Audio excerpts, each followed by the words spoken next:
After the abomination that was the season 5 finale, I thought it was over for this show.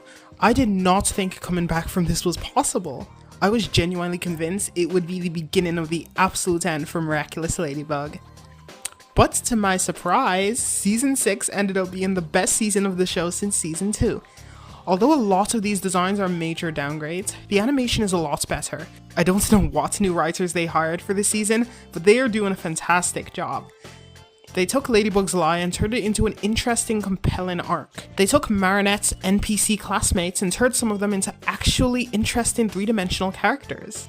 Though the likes of Milen are still pretty boring, and Kim still sucks big time. Although Lila has her narrative shortcomings, she's a much bigger threat than Gabriel, and less of an inconsistent, goofy mess. I say this as someone who unironically loved Gabe for how funny he was. Speaking of Gabe, I adore how he haunts the narrative in particularly both Adrien and Marinette. He's gone, but it's as if his presence is still there, and the way it's handled is so fantastically compelling, and I love it. Generally, the writing of the season is just so much better, and some of the writers seem to be on a mission to rectify the abominations in the previous 2 seasons. Don't get me wrong, there are still some major flaws. Marinette is still hogging spotlights big time, and the writers are still trying to force us to throw a pity party for her every second episode. Adrien feels even less like a deuteragonist than he did before. The character bloat issue this show always had has only gotten worse. The show is still hooked to its tiresome formula that seems to really dent the pacing in a lot of episodes. The season is still airing out of order for some reason, and worst of all, and are still in the show. In spite of all that though, this has been the first season to really go wild and make use of the potential the show has, and we've gotten some of the show's overall best episodes from this season.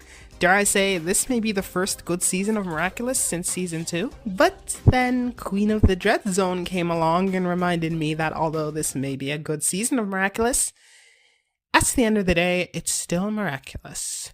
The topic of my video is Chloé Bourgeois, and although you may think that by the title I don't like her, you're wrong. I loved Chloe. Actually, she's my second favorite character, only to my goat Alia. Queen of the Dread Zone just reminded me how much I didn't want to have to see her again after her terrible send-off in the 5th season.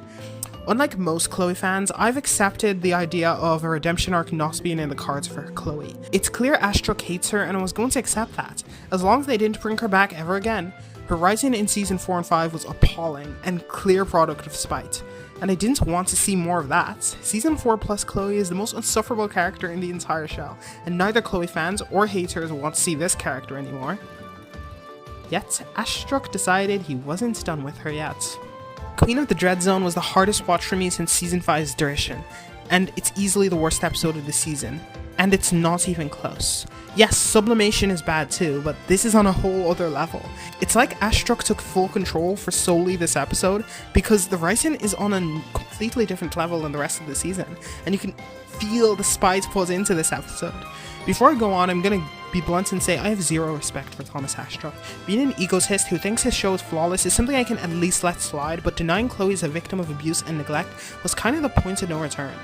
Even though the whole Chloe's based off a bully thing is misinformation, he definitely has an unhealthy level of beef with this girl. Any showrunner with even the slightest smidgen of respect would reply to the upset Chloe fans who wanted a redemption with empathy, or not at all. But he's ridiculously condescending about it, and it's tiring. Anyways, at some point he just down and out denied that Chloe is a victim of neglect, even though we are clearly shown she is, and this is one issue I really have with Chloe's current writing. Not redeeming her and making her double down on her antagonistic endeavors is acceptable, but retconning her neglect is just wrong. I don't think Astruc understands that an abuser can still be abused. Zuko is prime example of that. We don't need to deny that Chloe has done awful things, but just because she's done awful things doesn't mean her abuse is suddenly null and void. This black and white way of thinking is one of the most annoying things about this show as a whole. It's one of the many reasons I hate Andre. You're telling me this turd was a victim of his own daughter the whole time? I call malarkey. In Queen of the Dread Zone, when Sublime asks who Chloe is, the others make sure to highlight that the adults were all too afraid of her to do anything.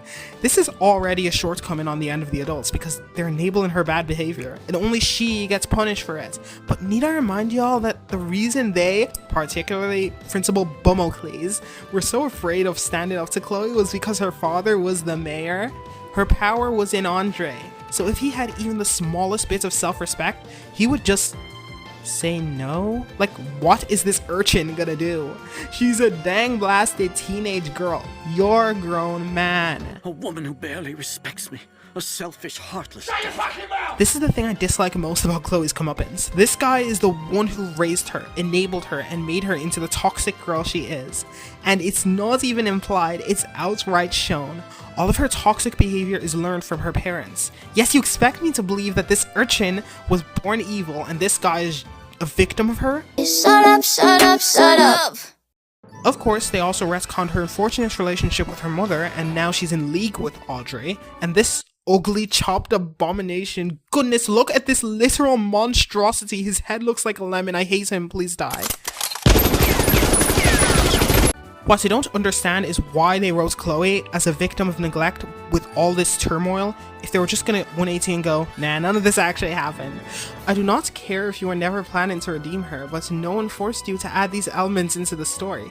The way Chloe's abuse is retconned is the one reason I will never buy the idea that her damnation arc was planned from the start. Maybe she was never meant to be redeemed for real, who knows, but one thing I know for sure is that it wasn't meant to go down like this, and only did because Thomas threw a hissy fit over her popularity or something, I don't know. If they did plan this from the start, then they're even worse writers than I initially thought. This whole story is ridiculous. Utterly ridiculous. I'm very strongly biased towards Chloe, so when I saw this episode and figured something was off about the writing, I assumed that it was just my bias cloud and my logic, but people seem to strongly agree with me. I'm not gonna sugarcoat it. This episode feels like a jab at Chloe fans, and I could see it the moment Sabrina opened her mouth. Sabrina is a surrogate for Chloe fans. Astruc wants us all to follow her suit, realize that Chloe will never change, and stop liking her. If you want to dig to a delusionally deep level, you could even say he wants us to like Zoe too. There is a major flaw in this train of thought. First and foremost, you cannot tell your audience how to feel about stuff. Readers and viewers are often stubborn and will rebel if they feel like they're having their hand held in making decisions. I know this because, oh well, spite is the reason I started liking Chloe in the first place. That's right. Even when season 2 was airing and we got Chloe's sob story, I didn't like her. I appreciated the three-dimensionality and understood why people loved her so much at the time, but and this may sound silly, I couldn't get over the way she treated Rose and Princess Fragrance, and so I didn't like her. I was very maternal towards this girl for some reason, despite being younger than she was. I overall just didn't want to forgive Chloe for her actions. It wasn't until the episode penultime that I realized that the writers are clearly trying to force me to not like this character, and I straight up furrowed my brows and went, "You can tell me what to do, Miraculous Ladybug. I love this girl now." And boom, now I worship the ground she touches, just to spite a guy who doesn't even know I exist. But upon rewatch, I kind of just felt for her. That's another reason why I like her so much. I think one thing that's interesting is that Astruc accused a user of insulting abuse victims by claiming Chloe is an abuse victim, which she is. Well, I'm a victim of parental neglect. My father left me when we were young, and as the quiet sibling, my needs were often not met because I didn't want to make things harder for my mother because there were so many of us, so I grew up in isolation and it affects me even to this day. And I turned out to be a pretty decent person. Yet I'm saying here right now that Chloe is indeed a neglect victim, and I love her. I know I'm not the only one who connected to her character for that reason. There's a reason she to this day has such a large fan base, so that's something to think about.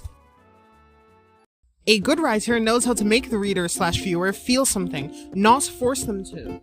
And even then, you can't expect every reader/viewer to feel what you want them to feel. Say what you want about Jax, but Gooseworks never forces the viewers to like or sympathize with him just because she does. I feel bad for Will Byers because the show shows me why I should. If Dustin randomly went, "Man, poor Will," proceeds to list every bad thing that's ever happened to him, how can you not feel bad for him? Kinda suddenly makes me want to not feel bad for Will, because the writers think I'm stupid and need to be told how to feel. Queen of the Dread Zone is full of this, something I like to call the mouthpiece effect. Miraculous has always had a mouthpiece issue, using characters as surrogates for writers' thoughts, and it's such a lazy way of getting a point across. You saw this a lot with Marinette, with characters feeling the need to tell me how cool and kind and awesome she is every 8 seconds. That's why I didn't like her as a kid. I may have been stupid, but I can still see what they were doing there. They also had this with Adrian, and every character had to remind us viewers how they're made for each other. It's why I don't really care for their relationship. They spent more time telling us we should be rooting for them as a couple than showing us why they're such a good couple. In Queen of the Dread Zone, we have so many instances where it genuinely feels like the characters were talking directly to the viewer. Like when Sabrina was talking to Bark and felt the need to go, and Chloe will never change, out of the blue for literally no reason at all. You ain't slick, Astruck. There are also these moments where they had to shove in our faces how Zoe is the real beholder. Get over it. Astruck, the more you try to get me to like Zoe, the less I like her. It's a shame because I think Zoe is a pretty well-written character. I don't hate her character, unlike Felix. I more so hate what she represents. She's basically just Astruck saying, take your good Chloe and shut up.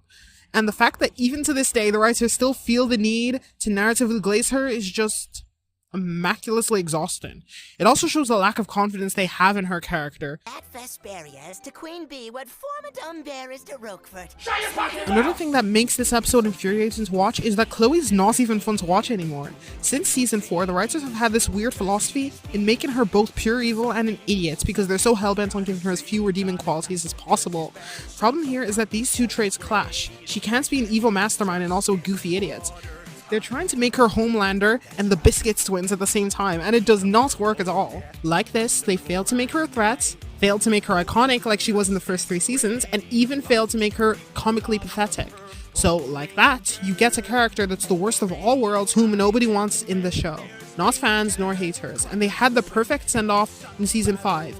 As a Chloe fan, I rejoiced when she left to New York with Audrey because I was convinced the mass flannerization was finally over and I'd never have to see this clearly spite-written character ever again. But no, they bring her back again and it's for yet another jab at her fans because the grown man can't stop arguing with teenage girls on Twitter. Goodness.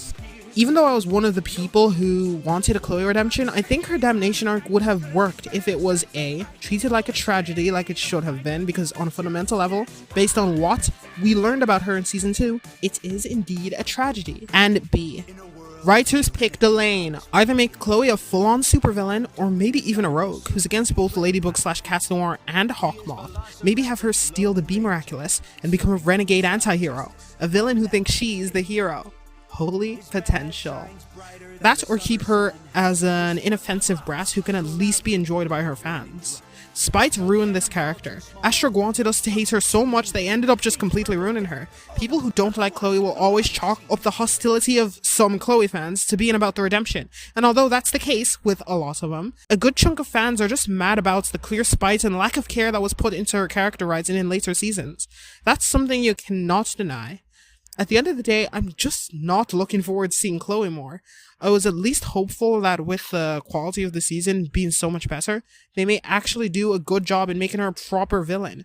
But instead, they made it clear that Astruck is still not over his hatred for her. This episode is completely pointless. You could argue it was essential for Sabrina to move on, but I'd argue it absolutely was not in any way, shape, or form. They also don't explore Adrian's feeling on the situation because they want us to conveniently forget that they were childhood besties. God forbid Adrian gets to feel something. There is one positive I'd give this episode. That's the servants getting their names mixed up. That was really funny. But aside from that, season's worst episode and one of the overall worst in the show. Up there with derision. Astruck, please just let Chloe rest permanently. Her fans didn't like her in this episode, her haters sure didn't either. Bring Audrey and this ugly Redditor as much as you want, but not Chloe. We get it. Chloe will never change ever. No one likes her. No one wants her. Do not bring her back ever again. I think based on what has been set up, there's potential to make Chloe really interesting. But it's clear Astruck isn't finished with his little salt party. So honestly, just delete her from the show at this point. Every time I have to remember that this grown man has beef with a fictional teenage girl he created, I genuinely wonder why I even watch this show.